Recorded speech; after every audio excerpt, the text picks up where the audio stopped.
The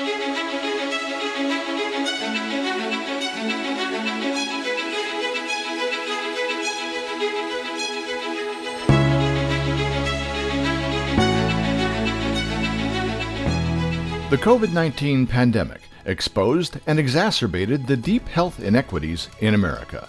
Lack of access to testing and treatment has put our most underrepresented communities at high risk. ASCP CEO Dr. Blair Holliday sat down with healthcare experts to discuss how we can better serve our under-resourced communities and start healing. Health inequities have existed in this country for generations. And we have seen it in various different chronic medical conditions. We have seen it in various different mortality rates. And it just so happened that COVID-19 brought it to the surface for all to see.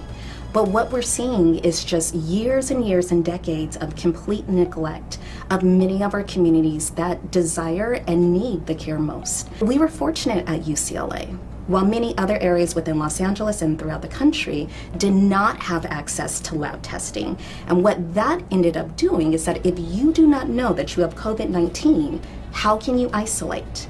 How can you make sure that you go and get the treatment that you need?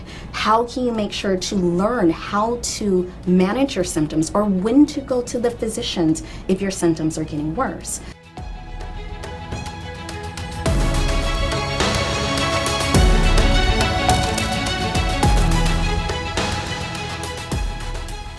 A lot of our lower income communities of color had a much higher exposure rate. Why? Because they're the ones that keep our country going. They're the ones in public transportation. They're the ones that are in our grocery stores. They're the ones that keep America running. Lack of testing, higher rates of exposure, and then already the long persistent health inequities in terms of chronic diseases is what allowed this virus to run rampant in our low income communities of color.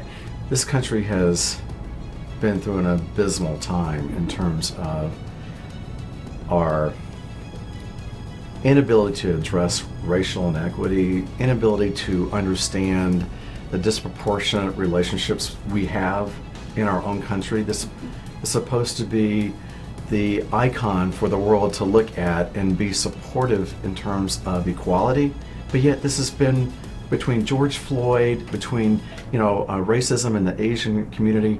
This has been maybe the most abysmal point, the lowest point perhaps, over the many, many decades. And you would have thought we would have learned how to do a better job at addressing disparities.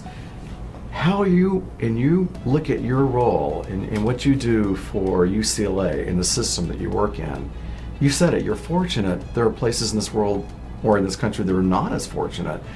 What kind of lessons can we learn? Well, I think the one thing I hope we all learned is that we're all in this together.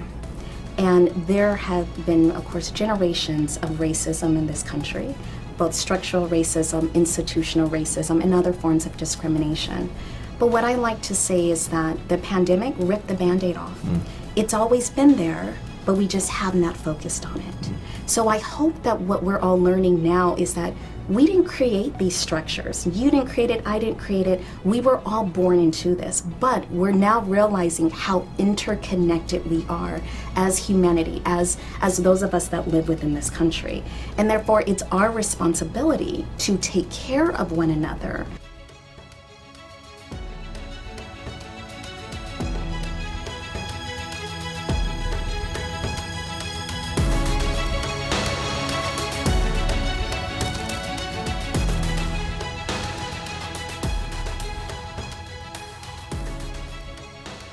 Over the course of the past year, while we were in the throes of an atypical time in all of our lives, some of the largest and most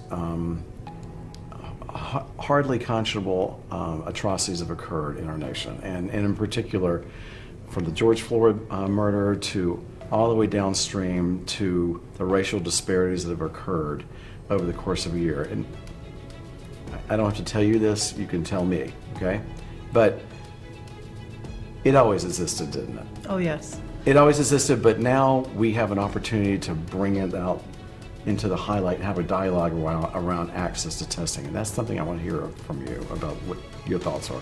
It's been really remarkable to see this journey through this COVID pandemic, Right. where we're seeing that there are these inequities that we notice, and these disparities in deaths and hospitalizations and infection rates amongst people who are Black, Indigenous, and people of color. And there was a lot of questioning about why was this happening. And it's important to frame the conversation about those inequities around what the structural issues are that are making it so that folks are at increased risk for disease and death and hospitalizations. And it all kind of boils back to structural racism and the ability for individuals who live in certain geographical zip codes who have access or limited access to healthcare services, which includes testing for diseases, testing for COVID-19.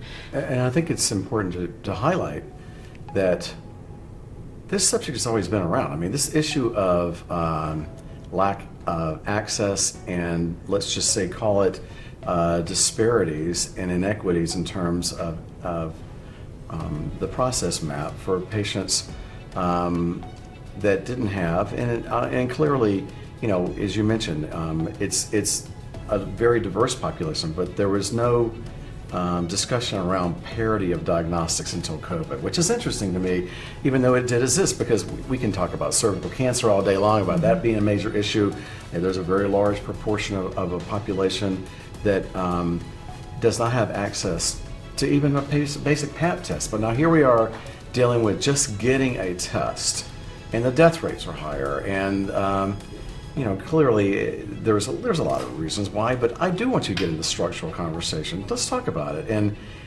more importantly, what are we going to do next time in looking going forward? How are we going to pay this forward so our public health officials can bring a better parity and more equity to access and, for that matter, therapeutic interventions and decrease mortality?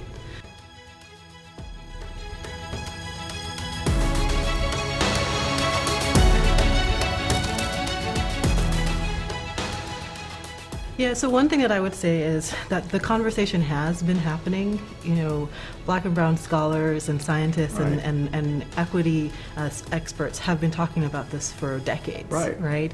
And even with HIV, for example, there are disparities not only in the diagnosis and treatment and continuum of care for Right. HIV, but also with testing. Right. And so these are things that folks have been talking about, but now I think it has become, because COVID-19 has put everything on more of a national spotlight, there is more of a sense of, oh, this is happening really much everywhere in the United States, in the world, rather than, oh, this is happening only to a certain group of folks. Right. I think that has probably helped with elevating the conversation to a point where now we are talking about it on national television, we're talking about it in other venues, and it comes up in, you know, leadership campaigns, political campaigns, and all of these things, because now there is this spotlight.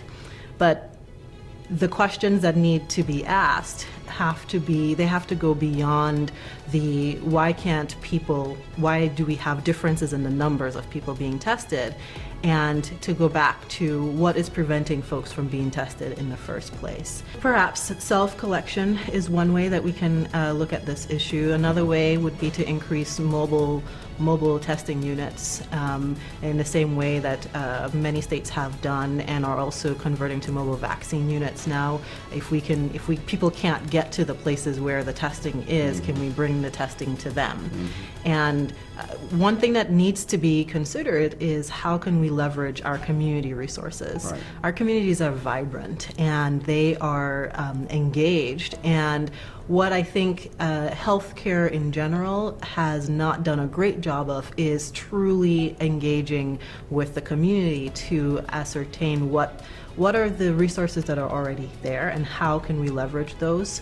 So for example, if there is a community center that folks within that community already are participating in various activities, could that community center then become a local testing center Triaging. at certain times? What about churches? Other like local health clinics? It doesn't have to be done in a certain blueprint way like it's being done in other larger cities or other locations, but we can adapt things to the community that we're trying to serve.